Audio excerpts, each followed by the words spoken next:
পটলের দোরমা তো সবাই ট্রাই করেছেন। এইবার ট্রাই করুন এইভাবে পটলের দোরমা। এই রেসিপিটা করতে কিন্তু পটলের দোরমার মতো অত বেশি ঝামেলার প্রয়োজন হয় না। খুব সহজ সরলভাবে করে নেওয়া যায় আর যে কেউ করতে পারে। এর জন্য কি করতে হবে, পটলের এই স্কিনটাকে এইভাবে একটা ছুরির সাহায্যে একটু চেঁচে নিতে হবে। চোখলা ছুলবেন না, জাস্ট স্কিনটাকে এইভাবে ছুলে নেবেন।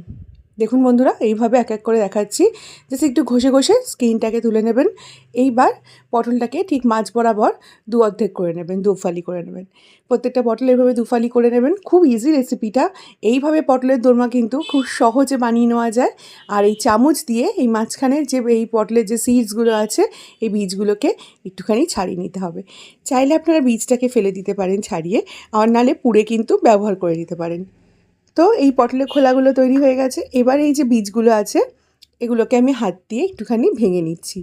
তো ওই যে বললাম, এটা কিন্তু একদমই অপশনাল। যদি মনে হয় যে না, আপনারা বীজটা খাবেন না, ফেলে দেবেন, তাহলে কিন্তু সেটাও করতে পারেন। বা এটা বাটাও কিন্তু খাওয়া যায়, বেশ ভালো লাগে খেতে। এবার গরম তেলে এই যে পটলের খোলাগুলো, সেগুলোকে ভালো করে ভেজে নেব। ভাজবার সময় একটু নুন হলুদ মাখিয়ে ভাজতে পারেন, অথবা একটু নুন হলুদ এই মানে উপর দিয়ে এইভাবে দিয়েও ভাজতে পারেন। এটা আপনার চয়েস। তো এইভাবে পটলটাকে নুন হলুদ দিয়ে জাস্ট একটু মানে ভাজবেন, কিন্তু খুব বেশি না। জাস্ট বলতে পারেন একটুখানি মজিয়ে নেওয়া, কারণ এটাকে আবার ভাজা হবে সেকেন্ড টাইম, তাই জন্য বলছি এটাকে কিন্তু জাস্ট একটু মজিয়ে নেবেন তেলে। বেশিক্ষণ না, জাস্ট মিনিট মানে 2-3 বেশি একদমই নয়। জাস্ট একটু ভেজে নেবেন, যাতে পটলগুলো কিন্তু একদম মুড়িয়ে না যায়। অতিরিক্ত ভাজলে কিন্তু পটলগুলো একদম গোল হয়ে গুটিয়ে যাবে, সেটা কিন্তু হতে দেবেন না। একটু জাস্ট ভেজে নিয়ে তুলে রেখে এটা ঠান্ডা হতে দিন। অপরদিকে পুরটা বানিয়ে নিন ততক্ষণে। একটু 1 চিমটি দেখুন হিং দিয়ে দিচ্ছি সর্ষের তেলের মধ্যে। দিয়ে দিচ্ছি একটু আদা আর লঙ্কা বাটা 1 চামচের মতো। এবার এই হিং আর লঙ্কা আদা বাটাটাকে একটু ভালো করে তেলের মধ্যে নেড়ে-চেড়ে নিচ্ছি। এইবার আমি যে পটলের যে বীজগুলো রেখেছিলাম না হাত দিয়ে ইসে করে, এই চটকে এই বীজগুলোকে ফার্স্টে দিয়ে দেবো। দিয়ে এবার এটাকে ভালো করে প্রথমে ভাজবো। বেশ হাতে সময় নিয়ে কিন্তু বীজগুলোকে ভাজতে হবে, নাহলে কিন্তু মুখে পড়লে ভালো লাগবে না। বেশ ভালো করে 1 থেকে 2 মিনিটের মতো হাই ফ্লেমে এটাকে ভাজবো। যখন দেখবেন একটু ভাজা ভাজা হয়ে এসছে, তখন গ্যাসের ফ্লেমটাকে কম করে এর মধ্যে দিয়ে দেবো সেদ্ধ করা কয়েকটি আলু। আমি জাস্ট 2 থেকে 3টে আলু দিয়েছি। পটলের অনুপাতে আপনারা আলুটা দেবেন, কারণ সেইভাবেই তো আপনাদের পুরটা বানাতে হবে। এবার আলুটাকে ভালো করে হাতের সাহায্যে একটু ভেঙে ভেঙে দিচ্ছি, বা আপনারা আগে থেকেই চটকে রাখতে পারেন, সেটাও দিয়ে দিতে পারেন। সেদ্ধ করা আলুটাকে দিয়ে বেসিক যে গুঁড়ো মশলাগুলো হয়, নুন হলুদ জিরে গুঁড়ো ধনে গুঁড়ো লঙ্কার গুঁড়ো আর একটু 1 চামচের মতো চিনি এর মধ্যে দিয়েছি। আর দিচ্ছি ছানা।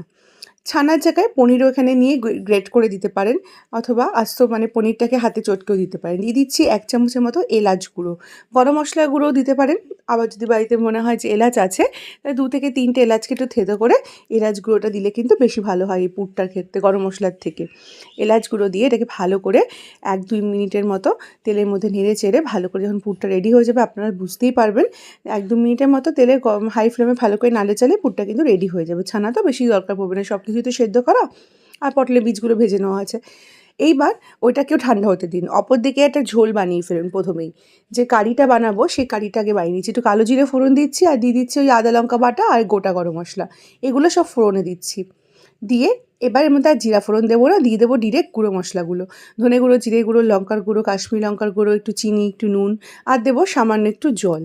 জল দিয়ে মশলাটাকে ভালো করে কষাবো। জল কিন্তু খুবই অল্প দিয়েছি, 2 থেকে জাস্ট 3 চামচের মতো। মানে এটা গ্রেভিটা আমি বানিয়ে নিচ্ছি। এই গ্রেভিটা আপনারা যেরকম চাইছেন সেরকমভাবে বানাতে পারেন। চাইলে টমেটো পিউরি দিতে পারেন, কিন্তু আমি আমার রান্নার অনুপাতে একটা হাফ টমেটো এভাবে জাস্ট ঘষে দিচ্ছি, যাতে বেশি টক না হয়। এবার কিছুই না, মশলাকে ভালো করে তেল ছাড়া অবধি কষিয়ে নেব। যখন তেলটা ভালো করে ছেড়ে যাবে, এইভাবে তেলগুলো দেখুন ছেড়ে দিয়েছি উপর দিয়ে, তখন এবার এর মধ্যে ঝোলের জন্য জল দিয়ে দিচ্ছি। পর্যাপ্ত পরিমাণে জল দিয়ে দিই। তারপরে এর মধ্যে এলাচ গুঁড়ো দিয়ে দিচ্ছি 2 চামচের মতো। মানে 4-5টা এলাচকে একটু থেঁতো করে নিয়েছি। এই জায়গায় গরম মশলা গুঁড়োও দিতে পারেন। এবার ঝোলটা ওইদিকে ফুটছে। এবার এদিকে একটু বেসনের মধ্যে একটু হলুদ, একটু লঙ্কার গুঁড়ো, একটু নুন আর একটু জল দিয়ে ভালো করে ব্যাটারটাকে গুলিয়ে নেব। এটাকে গুলিয়ে ভালো করে রেডি করে নেব। ঠিক এরকম একটা কনসিস্টেন্স হবে। দেখুন, ওটাকে এবার রেখে দিয়ে এবার পুরটা ঠান্ডা হয়ে গেছে ততক্ষণে। এইগুলো করতে করতে পুরটাকে এবার এই পটলের মধ্যে এইভাবে পুরে দিন। প্রত্যেকটা পটলকে এইভাবে নিয়ে মাঝখানে এই পুরগুলোকে এইভাবে দিয়ে দিন।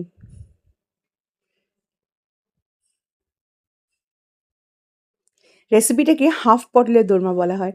কারণ ভীষণ মজার রেসিপি একটা, আর খেতেও কিন্তু ভীষণই ভালো লাগে। ইভেন পটলের দোরমার থেকেও বেশি টেস্টি হয় এভাবে রান্না করলে। সব কটাতে পুর দেওয়া হয়ে গেছে। এবার বেসনগুলোর মধ্যে এই পটলগুলোকে এভাবে ড্রিপ করুন। করে গরম তেলে যেরকম বেগুনি ভাজেন সেরকমভাবে এগুলোকে ভেজে নিন। প্রত্যেকটা পটলই ব্যাচে, ব্যাচে এইভাবে ভেজে নিন। একদম কড়া করে ভাজবেন, ঠিক যেভাবে বেগুনি ভাজা হয় সেভাবে ভাজবেন। আচ্ছা, এই রেসিপিটা আমি পটল দিয়ে দেখিয়েছি। আপনারা চাইলে কিন্তু সেমভাবে এটা কিন্তু ঝিঙা দিয়েও করে নেওয়া যায়।